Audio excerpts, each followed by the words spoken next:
Stop. I don't have time for that. I don't have a lot of time, so we're going to get straight into this, ladies and gentlemen. 2 points dropped, 2-2 against Brighton. I said that this would be a goal fest. I predicted a 4-2. It very well could have been a 4-2 if some of our players actually finished some of their easy-ass chances instead of either passing it to the net, to the goalkeeper, or shooting it to fucking Jupiter. I do believe that Brighton also had some fantastic chances with João Pedro, especially with, I think it was Mitoma with that left foot across from Baleba, and Baleba himself, who should have finished an easy open chance. I said it yesterday, they have some very good wingers, and of course we saw that with Mitoma and Minteh, especially Minteh, who I thought was the better of the two in terms of their wing partnership. And what I said yesterday, or 2 days ago, was they have bombarding fullbacks that have a knack for goal, especially Estupiñán, and there you go. Estupiñán comes in, Hinshelwood basically gets the goal. It was an own goal, obviously. Bombarding fullbacks that have a knack for goal, I have no problem getting inside and getting involved in the attack. We don't have that at Manchester City, and especially with these overlapping runs, they are so incredibly dangerous. Hinshelwood should have been dealt with a lot sooner. He should not have gotten that much time to get that shot in. I thought Ayari was going to be starting alongside Baleba, but Gomez was absolutely amazing today. Baleba obviously showing his class once again, the strength, the power, the composure, especially in that second half, getting the ball with oncoming City players attacking him. Shows no signs of anxiety, just composed on the ball.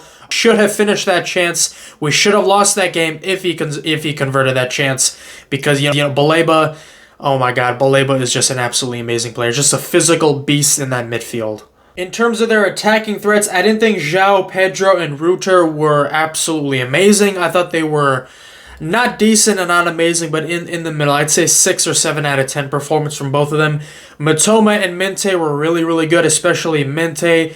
The Gambian speed demon, he was causing so many problems with Gvardiol. Not the best defender, especially going up against Jeremy Doku, but regardless, Minteh was getting into some dangerous positions. He was causing us all sorts of problems. I thought he was going to score today. We're going to get straight into Manchester City, and the first player that I want to talk about is Stefan Ortega. What in God's name were you doing on that free kick? Ortega was standing to his right. He could have shuffled with his feet, standing up, and got to that ball. He didn't even dive for that ball. He didn't even try. That wasn't even an exquisite free kick by Estupiñán. There are no sour grapes on my side, ladies and gentlemen. Estupiñán is fantastic. The rumors for Diego Costa now have absolute merit, in my opinion, because what in God's name were you doing? At least show some effort and dive for the effing ball. You don't show effort, you're going to get benched next game. Only defender, and I can't believe I'm saying this, the only defender that I thought played decent today and did his job well and didn't have too many mistakes was Rico Lewis. Rico Lewis was getting into those pockets of space in the midfield. He was combining well with Foden, with Savinho, I thought he had a solid performance today. Defensively, he was blocking some shots from Mitoma, from João Pedro, especially in that first half. Rico Lewis was doing his job. In terms of our other 3 defenders, I don't think they were so astronomically horrible, but none of them played excellent, and none of them had a good game today. Not Ruben Diaz, not Khusanov, not Joško Gvardiol. None of them had any good game. None of them had a spectacular performance today. There was one moment with Joško Gvardiol. It's just as a player myself, I can see some intelligence on the pitch. There was a long ball switched by, I think it was Baleba or Estupiñán, someone from that left-hand side, onto Minteh. And Joško Gvardiol was about to head the ball. He realized that there were no players around him, so instead he knocks it back off for a throw-in. The intelligence to do that to make those judgments just like that, I really appreciated Joško Gvardiol today. I thought he was the better of the 3 in terms of Abdulkadir and Ruben Diaz, but still today I didn't think he played spectacularly well. And you know what? I'm not really mad at him. Ruben Diaz with a average performance today. Abdulkadir, I didn't think did well today. Kicking balls out of bounds to Phil Foden, mistiming, clearances and just slicing the air with his foot, like timed headers today. Abdulkadir didn't have a great game today. I loved his tenacity, especially with João Pedro. There was a moment where Nico Gonzalez and Ruben Diaz just had a bozo moment, and João Pedro almost scored. But the speed in which Abdulkadir rushed and had a sliding challenge to try and defend and nullify that chance, I really appreciated that. I don't really give a damn about the own goal, ladies and gentlemen. I'm sure everybody, especially the commentators, are going to get on him for the next couple of months. Abdou was making some great passes. He had some great defensive moments in the first 10 minutes. And these fucking commentators kept talking about his opening 5 minutes at Chelsea. I don't know if they just hate people from fucking Uzbekistan, but what in God's name, if that guy was English, if he was English, there would be no mention of that first 5 minutes against Chelsea. But they're going to keep mentioning it. They're going to keep downplaying him. Regardless, I'm still backing Abdou and all of our defenders today. Nico Gonzalez had one of the lowest ratings today. This might be a little bit shocking, but I think he was my man of the match. The reason is because Omar Marmoush's penalty wouldn't have started if Nico Gonzalez didn't force that error and didn't win that ball back to start a counterattack. And Omar Marmoush's goal was exquisite, but I do believe, correct me if I'm wrong, I do believe that Nico Gonzalez was the one that forced the error from the Brighton player, and then the ball went up to Gundogan, and then Gundogan gave it to Omar Marmoush. And Nico Gonzalez should have scored with that header. He hit it off the post. He was free. He should have scored.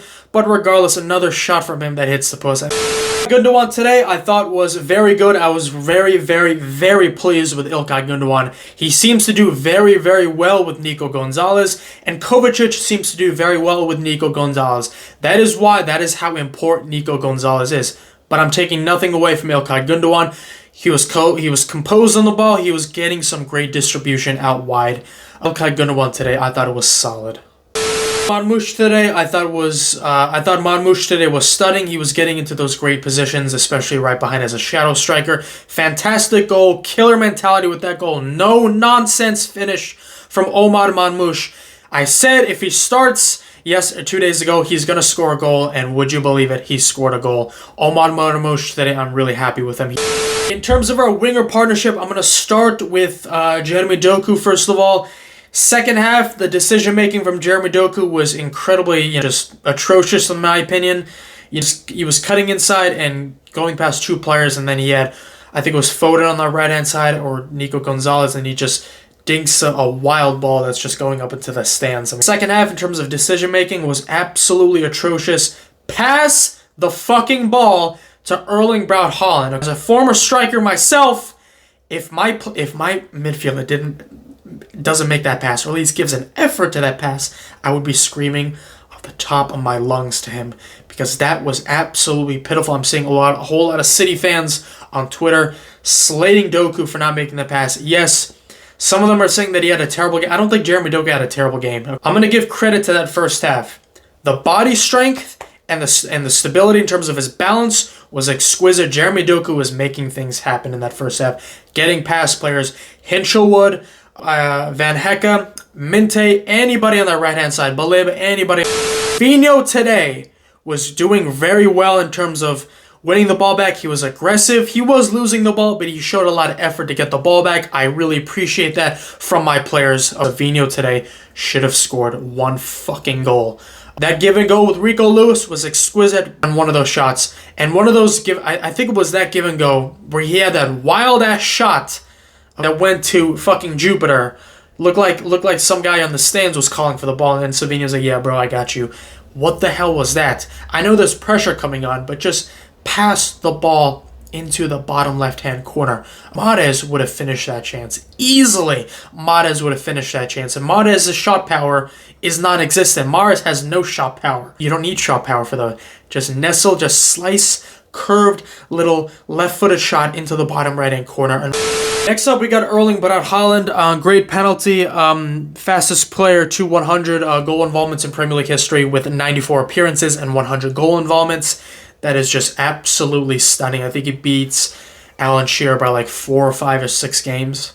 Nobody was looking for Erling Haaland. Nobody was looking for Erling Haaland. Not Savinho, not Doku. None of them tried to make those accurate passes to Erling Haaland on the run. And Doku's decision to not pass the ball to Erling Haaland, that was atrocious. Erling Haaland today, great penalty. Regardless, we need to have players that look for our striker.